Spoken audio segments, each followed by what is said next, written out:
अचानक से गायब हुए तेजस्वी अब नजर आ गए हैं। तेजस्वी यादव कहाँ हैं, कहाँ नहीं, इस बात की चर्चा खूब हो रही थी, लेकिन अब पता चल गया है कि तेजस्वी किधर हैं। जी हां, नए साल में तेजस्वी की धमाकेदार एंट्री होती है, जिसकी चर्चा बिहार भर में होने लगी है। आपको बता दें कि तेजस्वी महीने भर से गायब हैं। चुनाव का रिजल्ट आता है, उसके बाद मीडिया से छिपते हैं और छिप कर विदेश चले जाते हैं।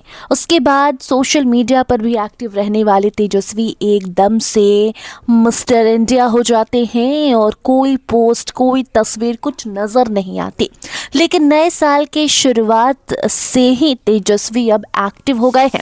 आपको बता दें कि सोशल मीडिया पर तेजस्वी का एक पोस्ट आया, जिसने बिहार भर में तेजस्वी के समर्थकों के चेहरे पर खुशी की लहर दौड़ गई। आपको बता दें कि तेजस्वी यादव ने नए साल की बधाई पूरे बिहार को दी है। इसके साथ साथ उन्होंने कई नया संकल्प भी ले लिया है। जी हाँ, देखिए, सबसे पहले तेजस्वी के उस पोस्ट पर बात कर लेते हैं, जिसका इंतजार बिहार भर में उनके समर्थकों को था।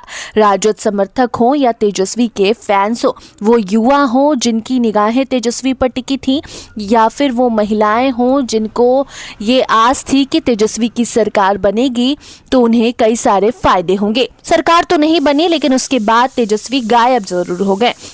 और अब नए साल पर तेजस्वी का एक पोस्ट सामने आया है, जिसकी चर्चा पहले हम कर लेते हैं। स्क्रीन पर आप देखिए, तेजस्वी लिखते हैं कि आइए हम सभी नए संकल्प, विचार और विश्वास के साथ नए वर्ष का स्वागत करें। नए वर्ष 2026 आप सभी के लिए मंगलमय, सुखमय और फलदायक हो।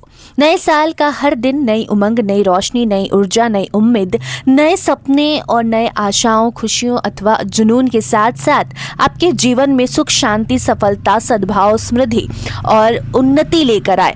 नव वर्ष 2026 की हार्दिक शुभकामनाएं। ये तेजस्वी का पोस्ट आता है और उस पर चर्चा ये शुरू हो जाती है कि तेजस्वी की धमाकेदार एंट्री सोशल मीडिया पर तो जरूर हो गई है। हालांकि इसके पहले तेजस्वी का एक और पोस्ट आया था क्रिसमस के मौके पर, लेकिन क्रिसमस के बाद या उसके पहले भी तेजस्वी का बिहार वासियों के नाम ऐसा कोई पोस्ट नहीं आया। और अब जब तेजस्वी का ये पोस्ट आया है तो सवाल ये भी उठ रहे हैं कि तेजस्वी ने बिहार वासियों को संदेश दिया है, एक नए संकल्प के साथ नए साल की शुरुआत करने की बात जरूर कही है, लेकिन सत्ता पक्ष पर कोई सवाल नहीं उठाया। अक्सर देखने को मिलता था चुनाव के पहले कि तेजस्वी जब कोई पोस्ट करते थे तो सत्ता पक्ष से जरूर कोई सवाल करते थे, बिहार वासियों की आंख खोलने की कोशिश करते थे। लेकिन जैसा कि मुकेश सहनी ने कहा था कि 3 महीने हम कुछ नहीं कहेंगे, 3 महीने आप लोगों को छोड़ देंगे और 3 महीने के बाद बात करेंगे कि कितना काम बिहार में हुआ है। तो शायद तेजस्वी भी इसी प्लानिंग के साथ चल रहे हैं, या फिर कह सकते हैं कि तेजस्वी और सहनी एक ही राह पर चल रहे हैं। और तेजस्वी अभी सत्ता पक्ष से, सरकार से, नीतीश कुमार से कुछ भी सवाल करना नहीं चाहते। सवाल 3 महीने बाद होगा, 1-2 महीना हो ही गया है। और अब तेजस्वी के इस पोस्ट को लेकर तरह तरह के इस पर कमेंट्स भी आ रहे हैं। कोई न्यू ईयर विशेष दे रहा है तो कोई कह रहा है कि अब गायब कहाँ हो गए। लेकिन इस पोस्ट से ये ज़रूर समझ में आ गया है कि हो सकता है तेजस्वी भी खरमास का इंतज़ार कर रहे हों और विदेश में बैठकर कोई प्लानिंग कर रहे हैं और खरमास बाद बिहार आएंगे और कोई खेला कर जाएंगे। आप इस पोस्ट पर क्या कुछ सोचती हैं, कमेंट सेक्शन में ज़रूर बताइए। देखते रहिए स्टार टीवी बिहार। धन्यवाद।